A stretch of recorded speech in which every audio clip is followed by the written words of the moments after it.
مميزا في استاد الحمدانية بحلب قبل بدء المباراة المصيرية بين الاتحاد الحلبي وضيفه حطين اللاذقي، فأبواب الملعب أغلقت قبل موعد المباراة بأكثر من 4 ساعات بسبب الطوفان الجماهيري الذي زاد عن 40,000 مشجع، بينهم أكثر من 1000 مشجع حطيني.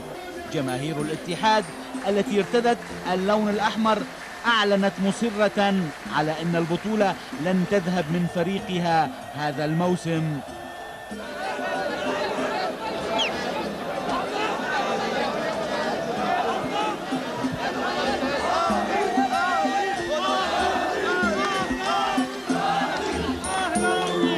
شو تتوقع ان شاء الله الفوز عندنا باذن الله 2-0 باذن الله. ان شاء الله بطولة الدوري إلنا، واليوم بعد المباراة ان شاء الله احتفالات لبكره وتش الصبح ان شاء الله باذن الله، والدوري إلنا وبدنا نفوز 2-0 باذن الله وباذن الله وباذن الله.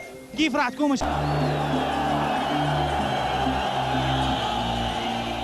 تأكيدات الاتحاديين بحسم المباراة لمصلحة فريقهم لم يحل دون إصرار أنصار حطين على عودة حوتهم الأزرق إلى اللاذقية، وهو مكلل بالنجاح الذي سينجيه من الهبوط للدرجة الثانية.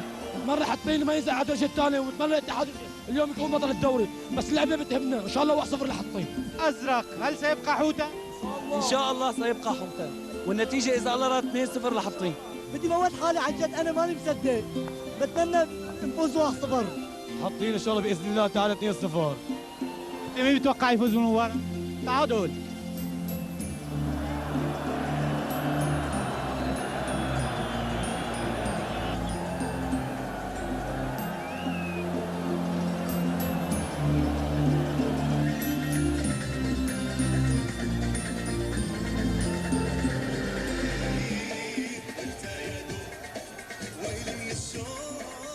الاحتفالات الكرنفالية الحمراء التي سبقت صافرة البداية خف بريقها خلال المباراة، ولم تنشط مجددا إلا مع هدفهم الأول في الوقت الذي طغى الصمت على جمهور حطين الذي تفاعل بقوة مع هدف الطليعة على أمية، كما انتقل إليه الفرح من جمهور الاتحاد حين نجح حارسه في صد ركلة جزاء.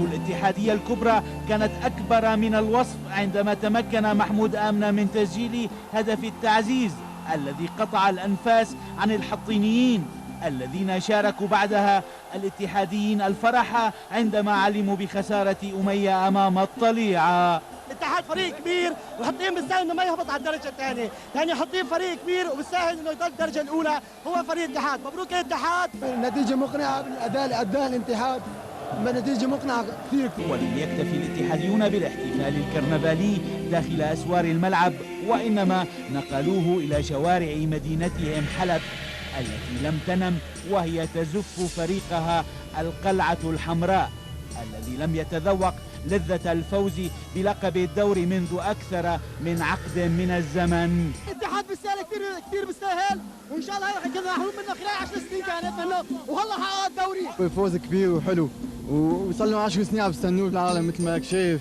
يعني شغله كبيره هاللعبه. اليوم حققنا شيء كثير كبير، صرنا 10 سنين متعطشين لبطوله الدوري. اليوم الشباب لعبوا مباراه حلوه وحاطين كمان لعب، بس اليوم الافضليه كانت انهم يستحق الاتحاد.